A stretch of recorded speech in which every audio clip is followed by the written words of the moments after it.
This is Stephanie Shea, the voice of Sailor Moon, and in the name of the moon, you are listening to A.C.M.G. Presents Talk Time Live. Here comes a new challenger. Time for your Talk Time Live exclusive. Ladies and gentlemen, on with me in this very, very special Talk Time Live exclusive interview. I've been waiting for this for so long, and this is the greatest thing ever, because it's the first time ever that these two come together. Let me introduce you, of course, our veteran guest, the voice of Naruto, but you may have also seen her in Lab Rats as the character Perry. You may have seen her in cameo appearances on Transformers Dark of the Moon, which surprised me. 500 Days of Summer, Shameless, Ice Age, Dawn of the Dinosaurs, you name it. Ladies and gentlemen, Maile Flanagan is on the show with us, but that's not all.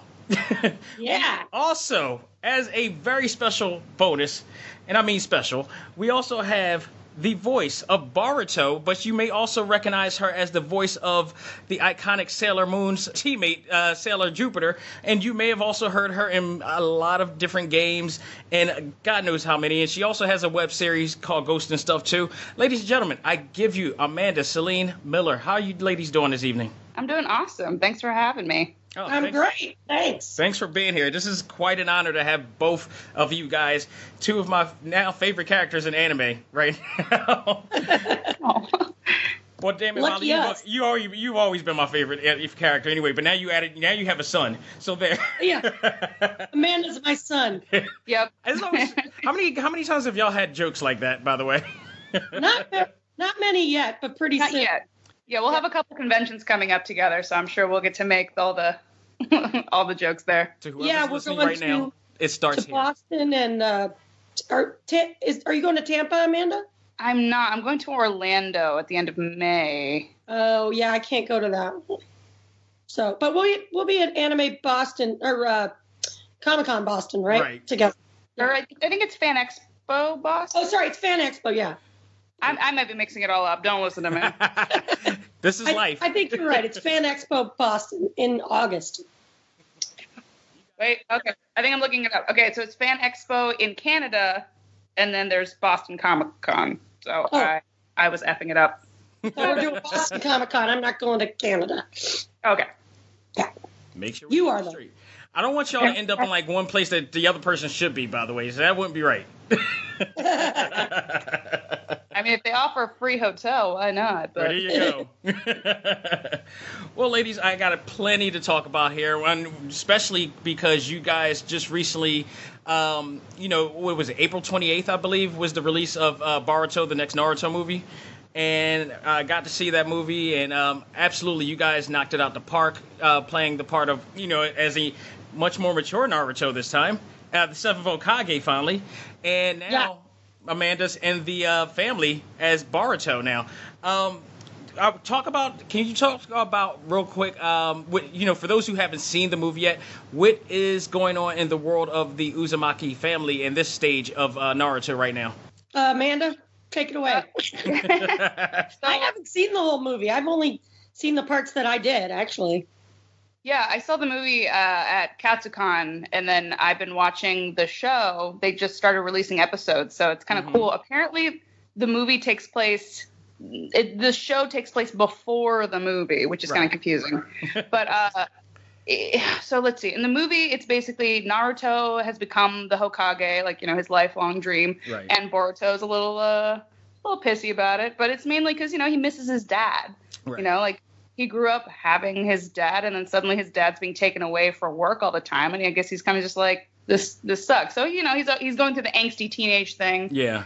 And he is joined up with Sarada, who is Sasuke and Sakura's daughter, and then Mitsuki, who I won't spoil anything, but his parentage is mysterious. Yeah. Oh, that is true. I am well aware of that one. And it's funny too, because I watched the movie and I really felt bad. I really felt bad for Naruto, because Boruto hasn't been through what we see from the fourth wall of what Naruto is going through. And it was really, really sad to see him. Like, you kind of understand, but you also, we're seeing things in Naruto's life that he hasn't seen, and he doesn't know what he's been through. He's been a loner for God knows his entire life. And Yeah. it's a very interesting dynamic. But he's also not the greatest. I mean, initially, he's not the greatest parent either. You know? No. But then again, Naruto is just a knucklehead in itself, you know. So he's always learning how to be a better person. His intentions is always right, but it just comes out wrong no matter what. Yeah, and I think that Boruto has a lot of those traits too. It seems. Oh yeah, definitely. In fact, yeah, Amanda mentioned the news episodes. It's there. It's definitely there. Molly, you've actually, I'm pretty sure I'm correct in this number, over 700 episodes, and that's not including movies and games. Which, by the way, a new game is scheduled to come out soon. With both of your characters in there. Oh yeah, we did it a while ago, so I never know when the release dates are. They've started advertising that. Wait, there was one that just came out. It was like an expansion with the Road to Boruto. That was Ninja Storm 4. Okay, so it's a new game completely. Okay. There's going to be another one that's coming out apparently. Oh. Yeah, look into that. Yeah, I don't think I've done 700 yet. I think I'm in around 650 something. Yeah. Yeah. Give or take, small numbers. Give or take. And about, I think, 40 video games or something around there. 40? Yeah. Wow. Nice. You sometimes forget every once in a while when you're in the motion of doing stuff. Because, Amanda, you've done plenty too. So I've seen your IMDb too. Don't you try it. I'm just saying, she's been doing this. Because how long was it 12 years, 15 years you've been 14 years. Yeah, I haven't even been in LA doing voiceover I have been doing it for like 5 or 6 years. So right. Miley's got a lot of a lead. Yeah, I have a lot of lead because I'm an old lady. Oh, stop it. But nonetheless, I mean, you've seen Naruto since the beginning. You've been that voice since the beginning. How do you feel, playing that character as it evolves to different levels? Because, you're not Bart Simpson. Bart Simpson is still like 10 years old. Meanwhile, you have evolved to like adulthood, and now it's almost their version of the president. Yeah. And I would probably say a better one. I mean, it's kind of like riding a bike, like it's just sort of doing a character for that long. It just becomes like sort of a part of you, Yeah. You just kind of focus in. So I don't really think about it that much when I'm doing it. Mm-hmm. It's only really when I go to conventions and people ask me about it. And I'm like, yeah, that is interesting. But, a lot of the time what I do are flashbacks and, so it's flipping back and forth between him being really young and then a little older and then a teenager. So, because I haven't done much of the older one yet. Yeah. Yeah. So, it's fun. I mean, it's great to go back and forth between the ages. I think that's a real acting challenge and I like it.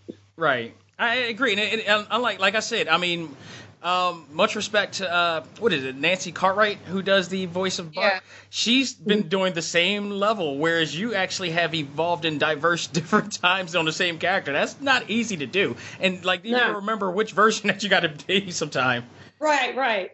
Well, that's, we have directors who help us out with that, which is great. Yeah, I bet. And I'm sure Nancy Cartwright enjoys every minute of her $1 million an episode. Right. So she better suck it up. How about that? If we made $1 million an episode, I'd be living in Costa Rica by now in a mansion. That's Seinfeld money at this point. Oh yeah, it's I feel like she could be sopping up all of her tears about not being challenged with her $1 million bill. Yeah, exactly. Saying don't have a cow with a $100 bill, wiping her face. Right.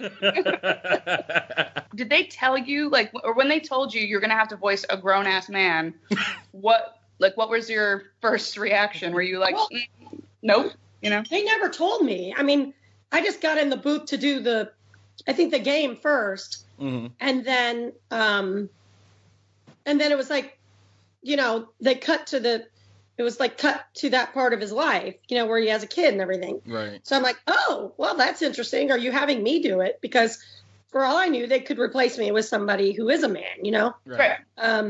But they figured, because the Japanese is a woman, it's a woman still. Yeah. So they just kept me. So I didn't really have time to think about it because they never asked me. I just was doing the rest of the game, and then it, kind of happened. Right. Well, honestly, I'm glad that they made that decision because there's not that many people who sound like you're literally the American equivalent of the Japanese voice, and it's not many. Like they had to find a different voice for Goku, for Dragon Ball Z. They found a actual, almost close to accurate voice level as the same one as in Japan, and that was a rare one. They got lucky finding you for that part. I actually, I like some of our voices on the show better than a few of the Japanese voices. I love her voice. Mm-hmm. I love a lot of the voices, but there are a couple of parts that I actually think some of our cast, it seems more fitting to the animation. Right. But that's just my opinion. It's not, Hey, dub for life. That's all I got to say. I feel like that's definitely something that there between like the dubs and subs people is that a lot of people who prefer dubs tend to like I don't know, I don't want to say Americanized, but like let me explain. I got a name for those. I call them anime uppities. I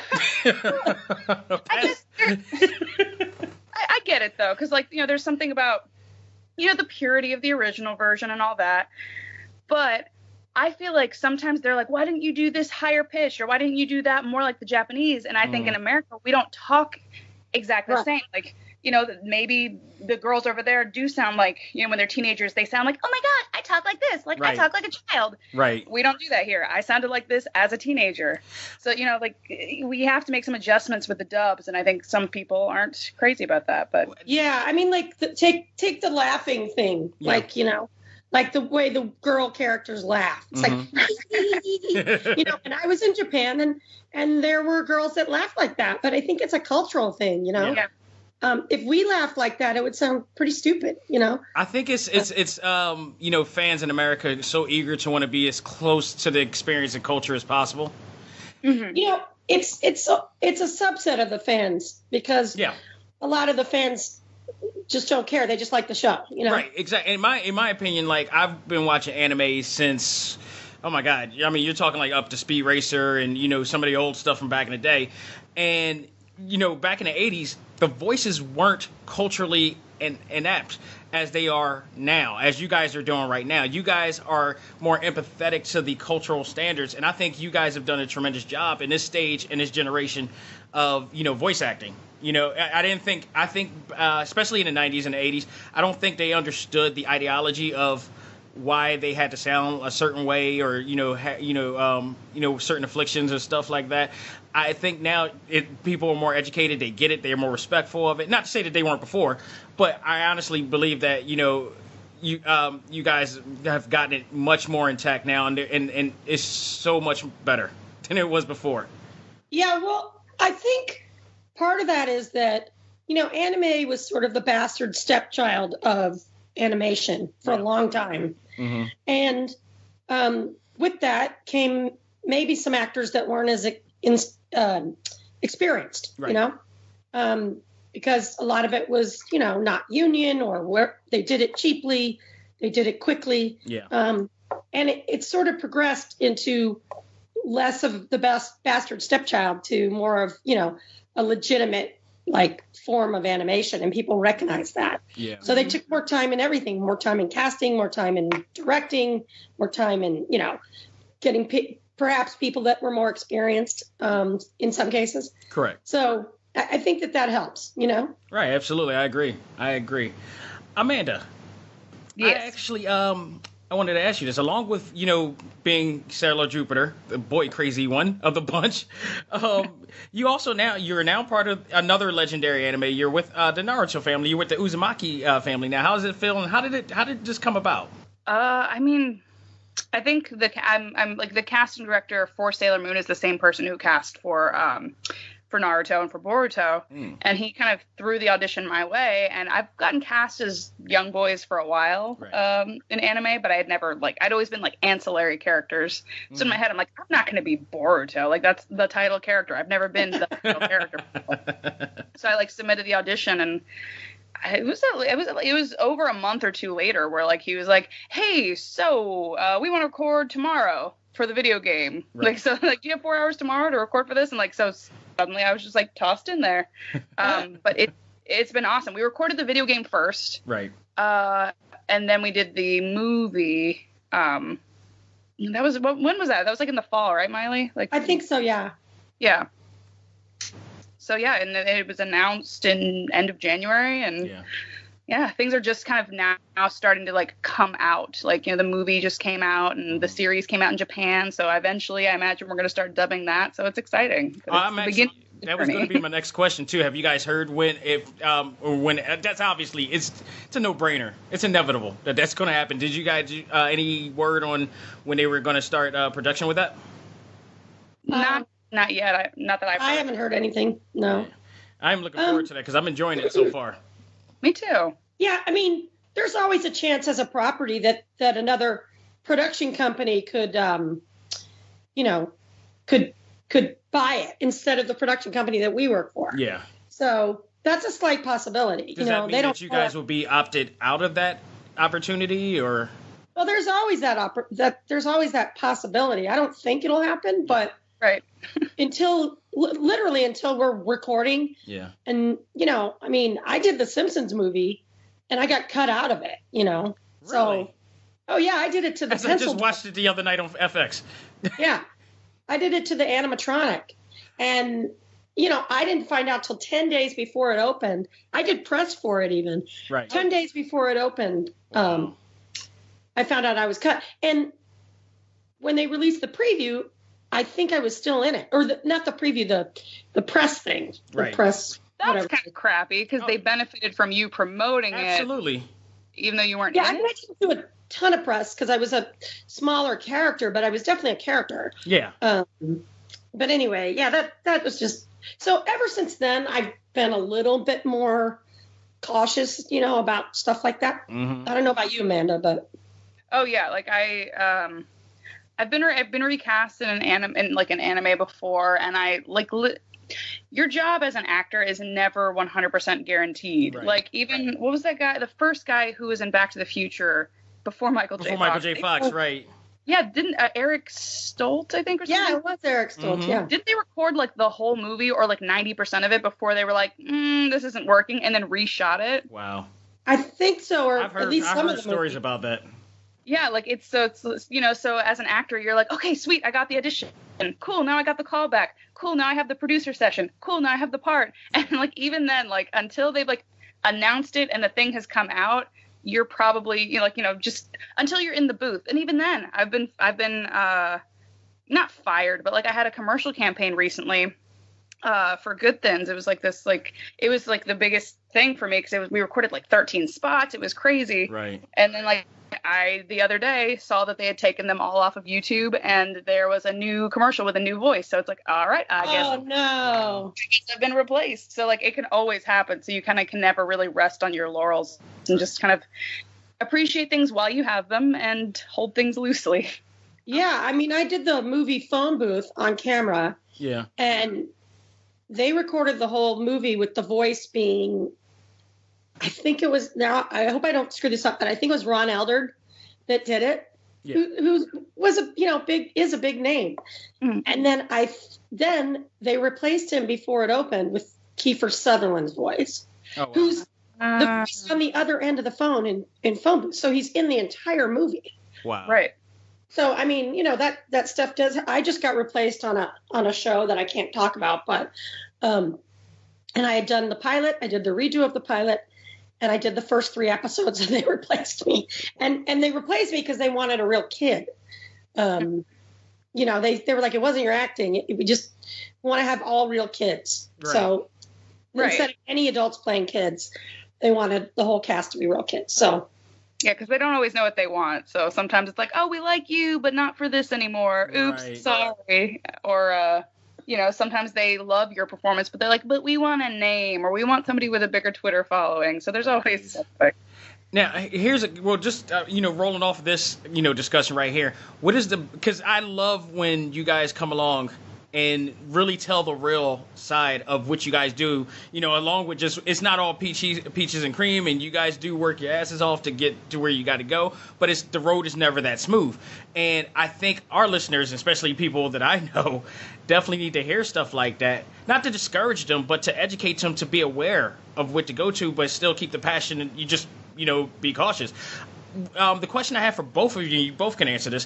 What are the biggest misconceptions that you guys have ever been, that people have come to you about thinking of what your craft does? I feel like one that makes me laugh is when people are like, well, whatever, you guys are millionaires. Like, yeah. You probably have big fancy houses and blah, blah, blah. And, because, I think Jeremy and, Stephanie... Stephanie Shea, actually, she was on the show, too, and she mentioned that same thing. Was when people, stopped her at the airport to sign a million things, that story? No, but we had this conversation on that, too, and she mentioned, those are some of the things that bugs her, because people really think that we're rolling in Rolls Royces and Bentleys. Yeah. It's like, I guess we've been having people kind of stop us at the airport and be like, hey, sign all these things for us, and we know that they're just going to turn around and sell them on eBay. And the thing is, it's fine if it's one or two, but there's people who actually paid to come to this con so that they could get stuff signed, and you're here trying to get it for free. And so when actors are like, no, I'm sorry, you got to go to the con, they'll start being like, well, whatever, you're millionaires anyway, and then they'll make it a big thing, and it's so crazy because it's no, we're just people. And that reminds me, Molly, you mentioned, we talked about this before a while back when you mentioned Stan Lee. The time that I met Stan Lee, at a con, somebody did exactly that and brought a stack of comics or something like that. And literally, I swear to goodness, I felt bad for that man. He literally did sign them all. It held the line up big time, but I was like, that's really I was just on the plane with him going back and forth to Dallas. I think it was Dallas. It was the Dallas. Yeah, it was. Yeah, and he had a police escort. I blame him. Both ways. Just so that people wouldn't bother him if they recognize him. And, of course, I was getting, in that embarrassing, horrible moment at TSA where you're putting your belt back on, stomach hanging out. Oh, I'm not looking forward to that. I looked up and saw him, and I went, hi, Mr. Lee. And he went, hello. And then turns out we were on the same plane, and, he has his own limo. And, he had the limo, and I was in a different car. Right. But, and then at the convention, you just don't see him because he's busy. He's just crazy busy, and they keep him away from the riffraff like me and Amanda. And on the way back, he was on my same plane. And I just looked at him, and I didn't say anything. And I overheard him say to the guy he travels with, he's like, if anyone says my name, I'm going to, like he was just pissed off. Poor guy. If anyone tries to say hello or anything, do not let him. The guy with him is like, I know, it's okay, it's all right. Clearly it had been a long weekend for him, and he's 90 years old. He's like 93 and still doing this. It's amazing what he does. I mean, I understand completely, what he goes through. But man, now he is a millionaire, though. Yes, that's true. That's not a misconception for him. No, not at all. Yeah. But he's not in the same boat as us. What is the one that what was the misconception that somebody came about with you, Molly? Well, the first one is what Amanda said is absolutely true. Yeah. Especially as I go out there and I've been doing it for so long, people assume that because they see people like Nancy Cartwright, they see people on Law and Order, they see the people on Big Bang Theory that are millionaires that make $1 million an episode. Which is all of you guys in their episodes. Yeah, exactly. Yeah. So, and then secondly, I think that it's somehow easy to get the work, or that anybody can do it. And first of all, it's very hard to get the work. And secondly, everybody can't do it. And that includes lots of people that we lose jobs to who are TV stars. Yeah. They might be terrible at animation. Mm-hmm. And I've worked with a lot of them on animated shows that were awful. Right. That's not true of every TV star. I would never say that. But right. I hear some movies sometimes with big stars, these big franchise movies, and it just makes me cringe. Right. I'm like, God, my friends could do so much better. make the character so much better. It does. It does bother me when they try to get a name just for the name's sake, but it doesn't level up to the standards because they don't understand the nature of it. Like, the ones who put their hearts into it before for like years on end. Well, I will say it's a trend now to get people that are on shows to do cartoons. So as hard as it was to get work before, it's even harder now for the studios because they do cast names for just your base, and people get scale. We all get the same union wage, but they'll, of course they're going to want someone who's on a Nickelodeon show to do it because then they have, like Amanda said, Twitter followers. It's great. Exactly. And it's amazing what that darn social media can do to a person. I mean, the thing is, I understand because, like, I have my web series, like you mentioned, Ghosts and Stuff Inc., and they say that slower, Amanda. Ghosts and Stuff Inc. Oh, don't worry, we'll bring that up very soon. And like, I always thought that was so crappy. Where I'm like, no, it should be based on talent. Like, it doesn't matter. But there were times where because I just cast everybody from people I knew, where I'm like, okay, I know this person can do it. Yeah. But then there were times I'm like, ooh, it could be this person or this person. They're both just as good. And then sometimes the deciding factor was like, but this person's got 75,000 Twitter followers. Maybe they'd help promote our show. So like now I feel a little bit guilty because I'm like, okay, I can see why they do that. Even though, I mean, they've got more money. Like these shows have like marketing money. I don't. So it's like for them, I don't think they need it, but whatever, I guess. Right. That's the answer, you're talking about two people that have the same skills. Yeah. Yeah, exactly. Deciding between the two of them, not someone who sucks and somebody who's good, but the good person doesn't have 75,000 Twitter followers. Right, exactly. Right. Now, with that said, and I'm going to go over to both of you with this, because you guys, outside of your craft, you guys are almost Renaissance, in a sense. You guys go and do other things and try to get yourself out there and, do other crafts of the essence of what you do.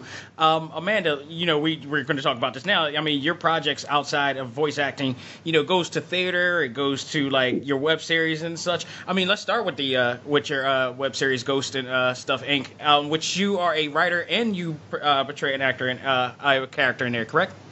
Mm-hmm. Yeah. I started the web series mainly because I want to be able to do on-camera stuff and TV, and it's very, very hard. I feel like I'm just like complaining today, but no, like it's hard. It's hard to get representation. It's hard to do all that. So like, even though I have all these voiceover credits, the on-camera agents are like, well, you need co-star credits, you need guest star credits, like you need this many credits before we'll even look at you. Yeah. So a lot of actors are kind of just like, all right, fine, and they're making their own work, and so that's kind of what inspired me to do the show, but also because I love Parks and Rec, and I love shows that are more correct, right? Like I would say like a family comedy where it's like I don't really care what they're doing, I want to see these characters in any situation, like because I love these characters. So Parks and Rec kind of was one of my favorite shows, and so it's kind of like a combination of Parks and Rec meets Ghostbusters or Scooby-Doo, Have you by chance seen that new one that they have on that channel with John Lithgow? And they kind of do the same type of, Trial and Error? Yes. No. Yeah, I have seen several of those. Yeah, they kind of do the same type of comedy, with like the documentary kind of stuff. Exactly. And I would recommend that. John Lithgow is he's great. One of the most diverse guys. He can make you laugh and scare the hell out of you in a second. Oh God. Yeah. Like a monster. That show's pretty good. It grows on you. It does. It really does. And I've caught myself watching it one time, and then I was like, all right. And then it just slowly but surely I kept watching it because I wanted to see how it turned out with the case and everything. Yeah. So I got stuck on it. But not only that, Molly, I've seen you in a lot of things too. I mean, you've been hustling hard as well. Seen you in a couple commercials. You've done that horror movie that you mentioned on our last interview. I now seen the surface of, and you also started a directorial debut, I believe. Talk about that. Yeah, I directed. It's a fully funded web series. I directed one episode, and in the second season, I'm going to direct more. Professional crew and everything. Yeah. So I had the opportunity to do that. What happened was they have great directors directing it, TV directors, and one of them got the flu, and she wasn't able to direct. And they were filming some of it at my house, and I said, well, I'd like to direct it. I've done some directing before, Right. but not in a while. And I'm still going to shadow my directors from Disney to start trying to look into directing more Disney kind of shows, stuff like that. So the only reason I didn't direct Lab Rats is because it ended. Basically. Right. So but you understood the formula by this point, though. Huh? You understood the formula of that show by this point. Yeah. Okay. Not only that, but just from doing sitcoms for years and years, but especially that one I knew back like the back of my hand. Right. And because it's there's a 100-person professional crew. Like you got somebody to watch your back and they do all the stuff, it's just sort of, you have to figure out cameras and shots. And that's what I did for this. Right. Of course, there were nearly, there weren't 100 people in the crew, but, I'll be doing some more of that in the future. Yeah. So, I ain't getting any younger. No. So but and then you have a commercial which catchphrase I cannot get out of my head. Thank you very much. What? We got a craving. We got a craving. The minute I saw that, I was like, that is gonna click to me. Good. I make more money. Imprinting and branding. Gotta love it. Yeah, I've done several of those, so you'll be seeing them. Sweet. You'll be seeing them in Sick of Me. I've never seen it on TV, but I'm part of the Crave Squad. I'm kind of pissed off on the fact that I can't. That franchise is nowhere near here in Philadelphia, so I can't. I hate watching cable and watching all these really great restaurants or really cool restaurants that I can never reach. That's the worst. That is the worst thing ever. My goodness, some of that stuff looks really good. Like, that just for one day. Well, you'll be out here. I was just about to say that. I'm like, Craven's coming. Now, with that said, with you guys being so diverse, and I highly recommend it to anybody because, I mean, like you guys, in my own way, my story pretty much is that, I'm a graphic designer, I'm a multimedia developer, if you will, but opportunity just wasn't provided for me, so I had to make my own. I had to go out and try to do different things and experience different things and learn and meet new people like yourselves and such. So I understand that. But how important do you guys think being diverse, be able to have more hats in your field? Do you recommend that to everybody, in some cases, when it comes to that? I mean, one of the reasons I think we're both, we diversify is partially because, why would you turn down work, but also because we love to act. So if you love acting, I don't see why you'd want to limit yourself. I know some people who are like, I just want to do voice acting for anime. And I feel like that kind of limits you because voice acting for anime, it flexes a different muscle than voice acting for video games or commercials or doing on-camera stuff or theater. And theater is my background. Right. So it's like a workout. You got to work out all your muscles. All your muscles. Yeah. And not only that, but like for instance, they'll probably decide tonight whether or not we go on strike. The Writers Guild goes on strike. Yeah. Oh God, I don't want to hear that.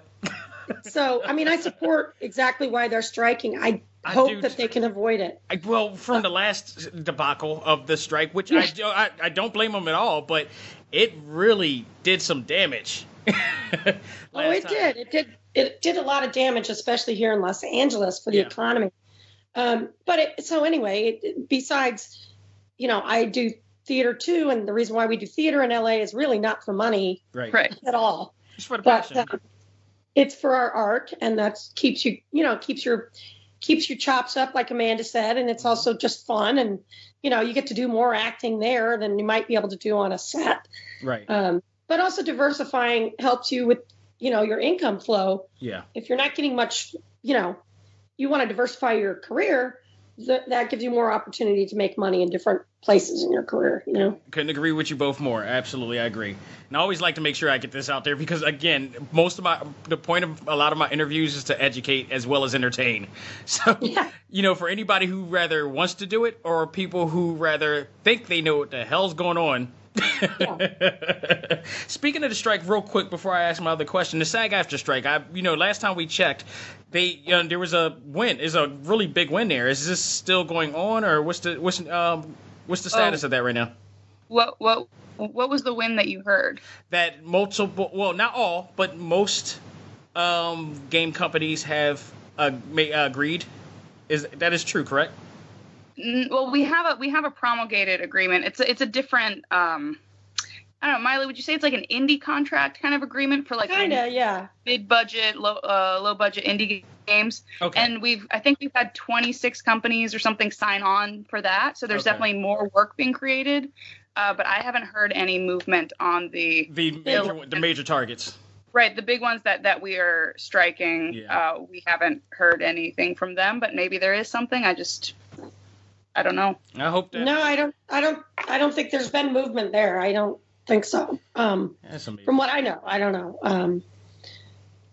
Yeah, I don't know what's happening there. Yeah, that is unbelievable. It's important because, media, it's all changed. Like, I talk to so many people that don't have TV sets, and they don't, so all this stuff, if we don't work on settling it in some way, it's just going to mean that we're not going to get paid. I mean, everything is pirated already. You saw Orange is the New Black. Somebody just pirated it and released it, Are you serious? What? Yeah. They held it for ransom. Oh, and the producers wouldn't pay the ransom, so they leaked it. The whole season, the whole new season. People don't have no sense in this society today. No, and it's just unfair to the people that write it, the people that make it, people that act in it. Just for a couple guys who just sit in their house and do nothing. Exactly, except for figure out how to hack into things. Yeah, exactly. Unreal. What is up next for you guys, actually, as far as what you're doing? Any new projects coming up? I feel like for me at least, voiceover stuff always comes up kind of last minute, where it's like, hey, you booked this thing, we're shooting it, or we're doing it tomorrow. So I don't usually know what I'm doing ahead of time, but there's a bunch of conventions coming up, so that's exciting. Yeah. My first time going to Canada this year, so you're gonna love it. I'm sure I will. I'm going to. One of them will be in Montreal, which is cool because I'll get to practice. Oh my God! I'll get to practice my French. My mom's French, and so I was like, oh, well, cool. Maybe I can do a panel in English and one in French or something like that. Like, I don't know. We'll see. You speak French? Yeah, but I think I'm rusty. My mom's like, yeah, but if you were to practice, I could get back to being fluent very quickly. That's what she said. Wow, we'll that's see. Good. They would love you. I think they would love they for that. will love you. The French Canadian, community, they're going to kick out of that. I mean, I hope I don't mess it up too much. Like, I know that there are some words that are different, like some slang that is different. So I hope I don't say anything offensive to anybody's mother in Canadian French. Yeah, but those Canadian French, they have a whole different thing going on. So right. It's nice. It's fun. Yeah. So I have that. I have, I've talked to a consulting guy, and he was saying that I should pitch my web series to some online distributors, like TV kind of thing, because that's kind of what I'd rather do than web series. And so that's exciting, but also terrifying to have to go up there and pitch my ideas. But yeah, and I'm finishing up a play right now at Theater of Note called Red Helen, and it's awesome. And you should try to see it if you're in the LA area. Nice. Very cool. Very cool. Molly, what about you? What you got going? Well, what don't you have going? Let's see. Well, she's rolled down a list that just stretched out in her house. Yeah. I'm going to some conventions. Tampa at the end of July. Trying to get a convention before the end of July, but I think they're all booked up, so I don't know if maybe I could be a replacement for somebody or something. Mm-hmm. And then I'm going to Arkansas for a convention, which would be fun, called GlitchCon. Mm-hmm. And that's just anime, I think. And then I go to Anime Boston with Amanda, so we'll be appearing together. And I'm sure they'll book us together for signings and panels and stuff like that. That would be super fun. And got some more commercials coming out. You'll see them on the air. Cool. Hopefully I'll start doing Naruto again. We've been on a break for about a month or something. Right. Or I've been on a break because I was all caught up. Yeah, I was all caught up. So, yeah. Last question I have, and thank you both so much for being a part of this. This is like on a Monday, no doubt, and this, Monday sucks, so they just made my Monday good big time. So, thank you both. Thanks for your graphic. Oh, no problem. I got you. Yeah. But no, last That was question. super cool. Thank you so much. I mean, when I know the person and I know how to react, that I can click with a person, I know exactly what to do and how to make it work. And it helps that you guys make it easy by looking as good as you do. So. Why, thank you. That charm. But I digress. No, one last question. In your opinion, in both of your opinions, why do you think Naruto is so loved by the masses, and why this has become one of the most legendary, animes of all time? Molly, of course, I'll start with you with that. I think because I met so many people in these last 2 conventions I went to. They were really big conventions. And I think people identify with, for different reasons. One, it's like sort of his can-do spirit. Or 2, that he felt lonely and overcame it, And I meet a lot of people that had to make friends and had a hard time with that. Mm-hmm. A lot of people like that identify with that part of the struggle of growing up. Right. And I think people admire the fact that he has a goal and he tries to go for it, and mm-hmm. and then I think also it's really terrific animation and writing. Yeah. I really do, because I don't think that all anime is drawn in the same way. And I think that the concept drawings for all of this stuff is really cool. Yeah. I do like the fact that they look like they shopped at Urban Outfitter, though. Exactly. Like, this is the most trendy looking ninjas I've ever seen in my life. Yeah, they're like walking downtown Tokyo. Yeah. Circa 2017. Sponsored by H&M. It's like, what's going on here? It gets even worse or better depending on how you feel about these brands. But in Boruto, it's even more like high tech, and everybody's on their phones. Right. And they're like little teenagers with like the cool clothes. And... Yeah, I love that they didn't have phones for, excuse me, like 650 episodes. We've had no phones. And all of a sudden, All of a sudden we're in the video game and they have like an office and a computer. matter of fact, one of the teachers has like a visor that looks like Jodie from Star Trek.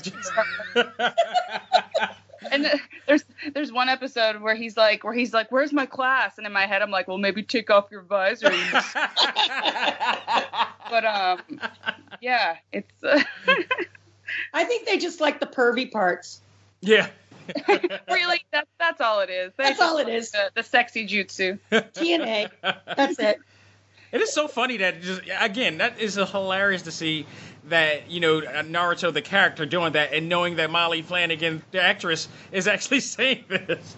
Well, I don't do the voice of sexy jutsu though. Right, but you don't. But this is like they're portraying the part of it. I know, it's ridiculous, especially when you hear my voice. You're like, that's assaultive. Nice. Mom, Amanda, I'll give you the same question. Why do you think that people embrace the series so much? I think it's definitely similar to kind of what Maile was talking about the kind of the loner's journey, and like I feel like you see that again and again. You see that in Harry Potter, which was a huge success. You see that in in Star Wars, where Luke Skywalker is just a farm boy and he rises to greatness. We love that narrative of like. And I don't know if it's because we all identify with being the underdog. We all very few shows. Underdogs in this country. Yeah, like I feel like very rarely do you see shows where it's like, I'm just so disgustingly rich. No, this life has no challenges for me. This is awesome. End of episode. Like you very rarely see that. It's not interesting. So you want to see somebody struggle and claw their way to the top. And Naruto gets there, and I think that's inspiring for everybody who's ever felt alone or ever felt like they didn't have, family or the world was against them. But also, I think it could also be because the show ran for so long that a lot of people grew up with it. So there's like this feeling of like I grew up with Naruto, like he is my buddy. That's how I feel about Boy Meets World, like. Oh God, yes. I so agree with that. Yeah, a lot of people tell me that, Amanda. A lot of people, but here's how they say it, and it sounds weird. You were my childhood. Okay, cool. Thank you. Depending on who says it, it can be cute or creepy. Yeah, exactly. Usually it's awesome, but in the wrong Uber driver named Sal will say that, like, dude, my childhood. Yeah, it's like, well, don't remember my address then, please.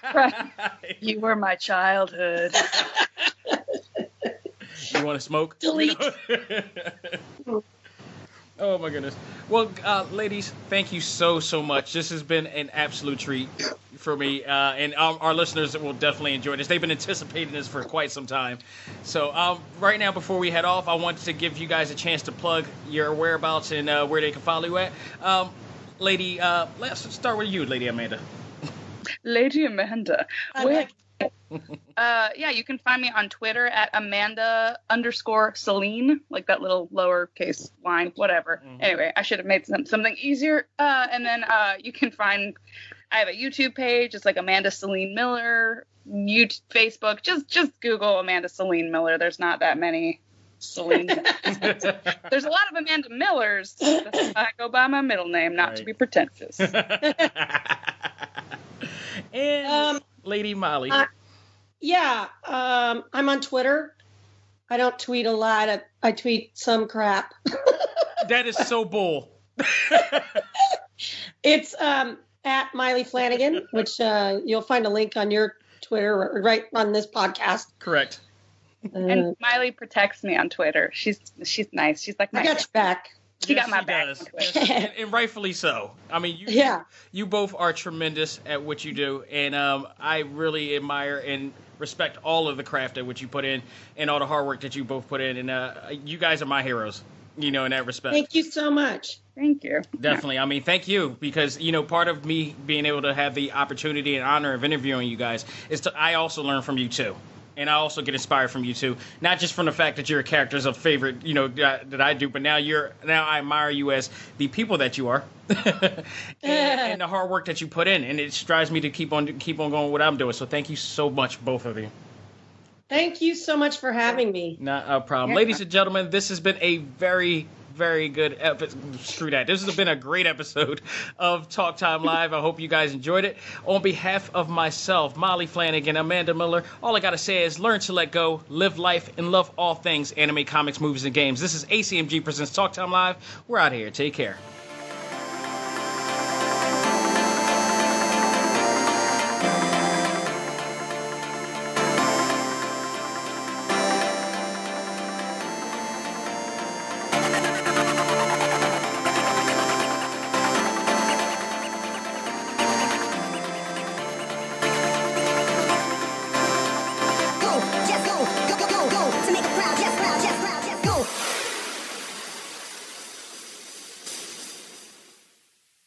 This episode of A.C.M.G. Presents Talk Time Live is brought to you by Viewfinder's Identity Search and Design, your choice for multimedia development for your brand. Visit VFISAD.com and find out how we can make your vision your reality.